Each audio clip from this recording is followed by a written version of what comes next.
Hi! In front of me is Motorola Edge 40 Neo, and today I would like to show you how you can connect it to printer. Begin by going into Devices Settings and clicking on Connected Devices right away. Then click on Connection Preferences, select Printing, and click on Default Print Service. Finally, wait! Your device is now looking for a printer. When it finds one, it will connect to it right away.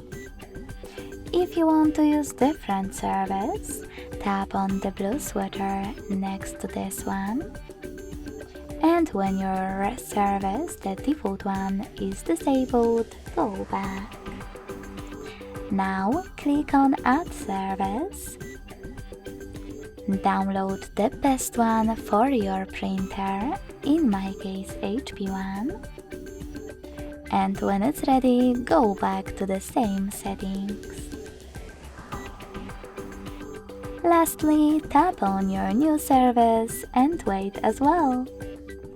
Thanks so much for watching. If you enjoyed this video, don't forget to leave a like, comment and subscribe. Bye!